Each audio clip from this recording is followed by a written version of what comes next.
going on, everyone? My name is Craig Curelop, aka the FI Guy, and I'm here on the FI Team YouTube channel helping you achieve financial independence through real estate investing.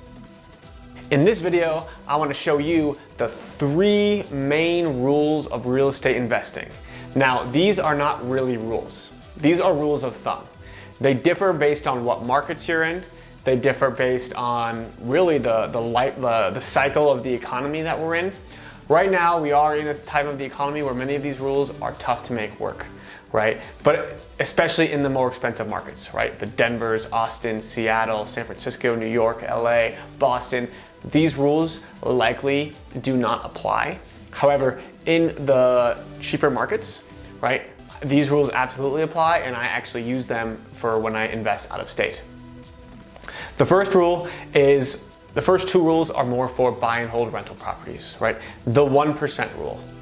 The 1% rule, you may have heard it before, you may have heard it as the 2% rule, the 3% rule. It's the same concept, just different numbers. The 1% rule states that your monthly rent will be 1% of the purchase price of the property, right? So let's say you have a $100,000 property that you bought. Ideally, you'd want to make at least $1,000 a month on rent per month for that property, and likely it will cash flow.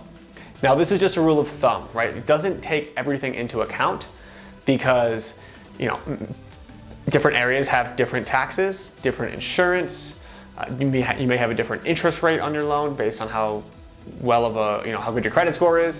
So these are just rules of thumb based on, multiple iterations, but you'll see that you can kind of come up with your own rules based on what fits best for your criteria in your market. The second rule of thumb is the 50% rule. Now, what this rule says is that your rent payment should be double your mortgage payment. In other words, your mortgage payment should be 1/2 or 50% of your rent payment. Let's say you buy a place and your mortgage is $1,000 a month. You are going to want to rent your place out for at least $2,000 a month to satisfy this rule. And that leaves plenty of room for capital expenditures, vacancy, repairs and maintenance, as well as some cash flow in your pocket. Now, this is a rule just based on your market, right? I know in my market in Denver, typically our mortgage payments are around $2,000, and there's no way in heck we're going to get $4,000 in rent, right? And so because the taxes and insurance are low and all those kind of things, right, the deal still works. And so usually I'm looking for $3,000 to $3,500 in rent on a property whose mortgage is $2,000 in the greater Denver area, right? Again, every market is different. The third rule is the 70% rule. This rule is to help house flippers determine how much they can offer on a house. So this is really only used for if you want it to flip. And what that says is it takes the after repair value of the house plus any repairs that you made on that property. So let's say you think the after repair value is $100,000 and you put $30,000 into it. You'll want to take $70,000, right? 100,000 minus the 30,000 and times that by 0.7 to get 49,000. And that's how much you're going to want to offer on that house. And that is the 70% rule. So those are the 3 main rules you'll hear all through real estate investing.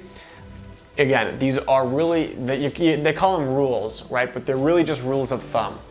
They don't pertain to every area. They're more of just screening devices, but I will say that most of my deals that I've purchased have been great deals and they don't satisfy any of these rules. So again, always do your due diligence, but just wanted to show you guys this terminology so that way when you start hearing it on podcasts and you start hearing it as you start networking, you know what they're talking about.